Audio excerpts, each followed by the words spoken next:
జై గురుదత్త శ్రీ గురుదత్త. భారతీయ సంస్కృతిని చాటి చెప్పే మహాకావ్యం రామాయణం. అందుకేనేమో రామాయణ కథాంశంగా ఎన్నో మహాగ్రంథాలు ఈ లోకాన అవతరించాయి. ఎందరెందరో రామాయణాన్ని కథాంశంగా తీసుకుని శ్రీరామచంద్రుడి యొక్క జీవితాన్ని ఆదర్శప్రాయంగా తీసుకునే విధంగా ఆ గ్రంథాలను ఆవిష్కరించారు. యావస్తాస్యంతి గిరయః సరితస్య మహీతలే తావత్ రామాయణ కథాలోకేషు ప్రచరిష్యతి అని మనకి కొన్ని గ్రంథాలు మనకి చెప్తున్నాయి. అంటే ఈ భూమి మీద పర్వతాలు నదులు ఉన్నంతకాలం రామాయణ కథ వ్యాప్తిలోనే ఉంటుంది. ఇది వాస్తవం, మనం మాట్లాడుకునేది వాస్తవం అండి. ఇది ఎప్పటికీ సత్యమే. దీనికి ప్రధాన కారణం ఏంటండి అంటే వేదం ఎలా చెప్పిందో దానికి ప్రతిరూపమే, ఆ ధర్మానికి ప్రతిరూపమే శ్రీరాముడు. వేదవేద్యుడైన భగవంతుడు అయోధ్యా నగరంలో దశరథుని ఇంట శ్రీరామచంద్రమూర్తిగా ఆవిర్భవించారు. వేదము శ్రీరాముని జీవన విధాన సారాంశంగా వివరించి రామాయణ గాథకు ఆత్మగా అవతరించింది. ఎందరెందరో రామాయణాల్ని వివరించిన, అష్టాదశ పురాణాలను ఈ భూమికి అందించిన మహానుభావుడు వేదవ్యాసుడు. వేదమే జీవన విధానంగా పాటించే శ్రీరాముని ఘనతను ఈ లోకానికి తన వంతు బాధ్యతగా తెలియజేసినటువంటి వేదవ్యాస మహర్షులకి ఖచ్చితంగా చేతులెత్తి నమస్కరించవలసింది. కలియుగంలో మానవులు ఎంత విపరీత ధోరణులకు పోతారో ముందుగా దర్శించినటువంటి వేదవ్యాస మహర్షి ఆ విపరీత ధోరణులకు అడ్డుకట్టు వేసే విధంగా, సక్రమమైన మార్గంలో నడిపించే విధంగా శ్రీరామతత్వాన్ని వీలైనన్నిసార్లు వివిధ రకాల పురాణాల్లో ఆవిష్కరించిన వేదవ్యాస మహర్షికి తనివి తీరక ప్రత్యేకంగా శ్రీరాముడి గురించి తెలవాలి, ఈ లోకానికి అందాలి అనే ఉద్దేశంతో అధ్యాత్మ రామాయణం అనే పేరుతో బ్రహ్మాండ పురాణంలో పార్వతీ పరమేశ్వర సంవాదంలోని విషయాలను పొందుపరిచి ఆ ఆధ్యాత్మిక రామాయణాన్ని మానవాళికి అందజేశారు. ఆధ్యాత్మిక రామాయణంలో శ్రీరామచంద్రులు భగవంతుని అవతారమని అడుగడుగునా తెలపబడుతుంది. శ్రీరామచంద్రుడు మానవుడు కాదు, భగవంతుడు. అవకాశవాదులకి వేలిపెట్టే విధంగా చూపించవద్దు. ఆధ్యాత్మిక రామాయణం అంతా, వేదవ్యాసులు చూపించిందంతా శ్రీరామచంద్రుడు భగవంతుడే, మానవుడు కాదు అనే విషయాన్ని సుస్పష్టంగా ఆధ్యాత్మిక రామాయణం చెప్తోంది. ఏదో ఏమీ తెలియని వాడు నోటుకొచ్చిన విధంగా మాట్లాడితే అది సరైన విధానం కాదు. పురాణాలను చదివి మాట్లాడాలి. ఎక్కడ చూసినా వేదవ్యాస మహర్షి భగవంతుడిగానే చెప్పారు. ఏమీ తెలియనివాడు ఏదో ఒకటి వేలుపెట్టి, వాడు పూర్తిగా చదవకుండా ఏదో వేలుపెట్టి మాట్లాడతాడు. కాదు, ఆధ్యాత్మిక రామాయణం అంతా కూడా శ్రీరామచంద్రుడు ఖచ్చితంగా భగవంతుడే. అందుకు భగవంతుడు గనకనే ఈ రోజున ఆలయాల్లో పూజలు అందుకుంటున్నారు బాలరాముడై. ఈ ఆధ్యాత్మిక రామాయణం ఏమి తెలియజేస్తుందంటే సీతాపహరణం యథార్థము సీతాపహరణం కాదని, మాయా సీతాపహరణమని, రావణుడు కూడా మోక్షం సంపార్జించుటకై శ్రీరాముడు పరమాత్ముణ్ణి దాన్ని తెలిసి సీతాపహరణం చేశాడని తెలుపుతోంది. ఈ ఆధ్యాత్మిక రామాయణం అంతా ఆ విధమైన స్ట్రక్చర్లోనే వెళ్తుంది. ఆధ్యాత్మిక రామాయణం అంతా ఆత్మతత్వాన్ని అనేక సందర్భాల్లో తెలుపుతుంది. ఈ ఆధ్యాత్మిక రామాయణానికి తలమానికమైంది ఏంటంటే సుందరకాండ. గమ్మత్తైన విషయం, సుందరకాండలో చివరి సర్గ వరకు కూడా శ్రీరామచంద్రుల వారు కనిపించరు. కేవలం హనుమ మాత్రమే సుందరకాండలో మనకి దర్శనమిస్తూ ఉంటారు. ఆయన ఏం చేస్తున్నారు, ఎలా ఉన్నారు, ఏ విధంగా మానసిక ఉద్వేగానికి లోనవుతున్నారు అనేది మనకి సుందరకాండలో ప్రస్ఫుటంగా మనందరికీ కూడా తెలియజేస్తారు. అయితే చివరి సర్గకు వచ్చేప్పటికీ హనుమంతుల వారు సీతమ్మను చూసిన తర్వాత శ్రీరామచంద్రుడికి వెళ్ళి ఈ విషయాన్ని నివేదిస్తారు. ఆ సందర్భంలో ఉన్నటువంటి విషయాల గురించి ఈరోజు మనం మాట్లాడుకోబోతున్నాం. మొత్తం రామాయణానికి పూర్తి స్థాయిలో అందాన్నిచ్చేటటువంటి సర్గ సుందరకాండలో చివరి సర్గ అండి. ఆ చివరి సర్గ మనసున్న ఎవ్వరు చదివినా కళ్ళమని నీళ్ళు వస్తాయి.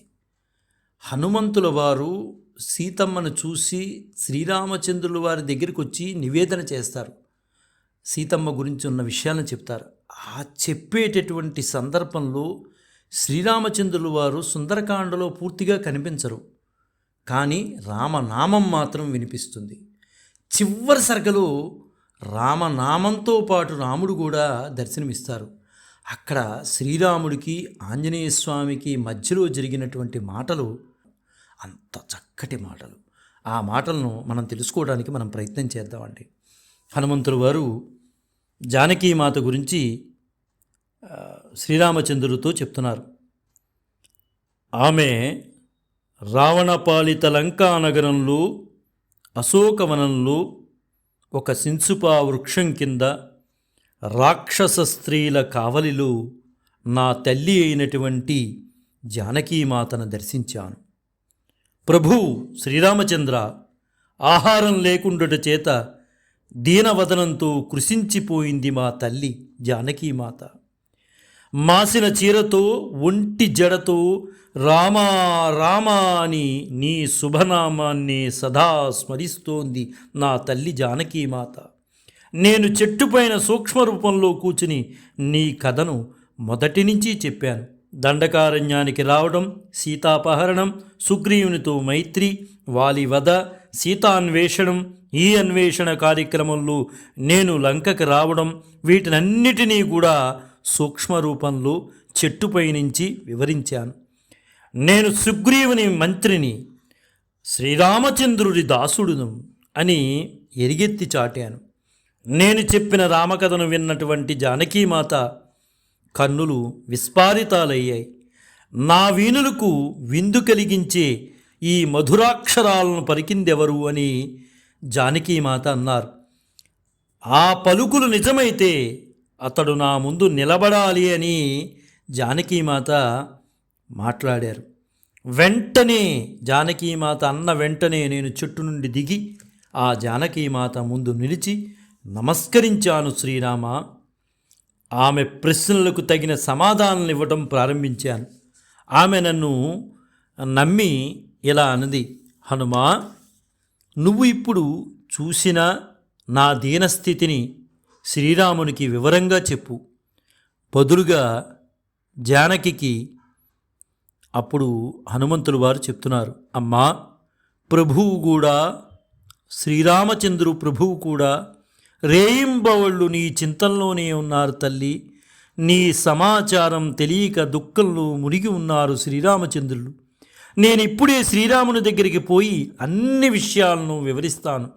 వివరాలు తెలిసిన వెంటనే శ్రీరాముడు, సుగ్రీవుడు సౌమిత్రులతో పెద్ద వానర సైన్యాన్ని తీసుకొచ్చి లంకకొచ్చి యుద్ధంలో రావణ్ణి అతని పుత్ర బంధువుల సమేతంగా నిర్మూలించి నిన్ను అయోధ్యకి తీసుకుపోవడమే నిశ్చయించుకున్నాను అని చెప్పాను తండ్రి శ్రీరామ. ఆ మా జానకమ్మతో నేను నిన్ను చూశానని శ్రీరాముడు నమ్మడానికి నువ్వొక జ్ఞాపికనివ్వు తల్లి అని జానకమ్మని అడిగి తీసుకున్నాను తండ్రి. నా కోరికకు అంగీకరించిన తన సిగను అలంకరించుకున్న చూడామణిని తీసి జానకమ్మ నా చేతిలో పెట్టింది. ఈ మణిని ఇచ్చి, పూర్వం మీరు చిత్రకూటంలో ఏకాంతంగా ఉండే సమయంలో జరిగిన కాకాసుర వృత్తాంతాన్ని నీ జ్ఞాపకానికి తెమ్మని చెప్పి నీ కుశలాన్ని విచారించింది తండ్రి మా అమ్మ జానకమ్మ. పిమ్మట కులనందరుడైన సౌమిత్రితో తాను పూర్వం అజ్ఞానపూర్వకంగా ఆడిన నిందావాక్యాలను తన్ను మన్నించమని మా తల్లి జానకమ్మ సౌమిత్రిని కోరినట్లు చెప్పమన్నది. దయాసాగరుడైన దాశరథి త్వరలో వచ్చి తన్ను రావణని బంధం నుండి విడిపించమని కోరింది. తన కష్టాలను చెప్పి ఏడ్చింది మా అమ్మ. నేను నీ విషయాలను చెప్పి ఆమెను ఊరడించాను. ఆమెను, మా తల్లిను ఊరడించాను. నా కార్యాన్ని ముగించుకొని నిన్ను చూసి ఈ విషయాన్ని చెప్పడానికి లంకలో ఒక ఘనకార్యం సాధించాను శ్రీరామ. రావణునికి అత్యంత ప్రియమైన అశోకవనాన్ని ధ్వంసం చేశాను. నాతో యుద్ధానికి వచ్చిన రాక్షస సైన్యాన్ని, రావణుని కుమారుల్లో ఒకణ్ణి క్షణకాలంలోనే యమలోకానికి పంపించి వేశాను. రావణునితో ప్రత్యక్షంగా మాట్లాడాను. చివరికి లంకా నగరాన్ని దహించాను. నీ సన్నిధికి వచ్చి చేరాను రామా. నీ పాదపద్మాల దగ్గర నిలిచి ఉన్నాను. హనుమంతుని సాహస కృత్యాలు విన్నటువంటి శ్రీరామచంద్రుడు అత్యంత ప్రీతుడై, ఆంజనేయుడు సాధించిన కార్యం దేవతలకు కూడా కష్టమైనదే. నువ్వు చేసిన ఈ ఉపకారానికి ప్రత్యుపకారం చేసే పరిస్థితిలో లేను ఆంజనేయ నేను అని ఒక్కసారి శ్రీరామచంద్రుడు వారు గద్గద స్వరంతో అన్నారు. నా దగ్గర ఇప్పుడు ఉండే సర్వస్వాన్ని నీకు ప్రసాదిస్తున్నాను అని చెప్పి శ్రీరామచంద్రుడు ఆ వానర పొంగవాన్ని గాఢంగా ఆలింగనం చేసుకున్నారు. శ్రీరాముడు హనుమంతుణ్ణి ఆలింగనం చేసుకోవడంలో భక్తుని ప్రేమరసం పెల్లుబికి కన్నుల నుండి ఆనంద బాష్పాలు జాలువారాయి. శ్రీరాముడు, హనుమా, పరమాత్ముడునైన నా ఆలింగన భాగ్యం దొరకడం చాలా కష్టం. నువ్వు నా భక్తుల్లో ఉత్తమ శ్రేణికి చెందినవాడివి కావున నాకు అత్యంత ప్రీతిపాత్రుడు అని శ్రీరామచంద్రులు వారు హనుమతో ఆ విషయాన్ని చెప్పడం జరిగింది. మొత్తం రామాయణం అంతటిలోనూ సుందరకాండలోని చివరి సర్గ అద్భుతమైన సర్గ. శ్రీరామచంద్రుడు ఎవ్వరినీ కౌగిలించుకోనంత విధంగా హనుమను కౌగిలించుకున్నారు. యత్పాద పద్మయుగళం తులసీదళాబ్జై సంపూజ్య విష్ణు పదవీం అతులాం ప్రయాంతి తేనైవ కిం పునరుసౌ పరిరబ్ధమూర్తి రామేణ వాయుతనయుః కృతపుణ్యపుంజః. ఇది అద్భుతమైందండి ఈ సంఘటన. శ్రీరాముని పాదపద్మములను తులసీదళాలతో పూజించిన వారు సాటిలేని పరమపదమును పొందెదరు. అట్టి శ్రీరామచంద్రుడే పుణ్యముల రాశి అయిన హనుమంతుణ్ణి అనుగ్రహించి స్వయంగా ఆయన తనకు ఆలింగన సుఖమును ప్రసాదించెను. ఆ మారుతాత్మజుడి భాగ్యమును ఎంతని కొనియాడగలము. జై గురుదత్త, శ్రీ గురుదత్త, శ్రీపాద శ్రీవల్లభ చరణదాసుడు, మానికొండ రాజశేఖర శర్మ, రాజమహేంద్రవరం. స్వస్తి.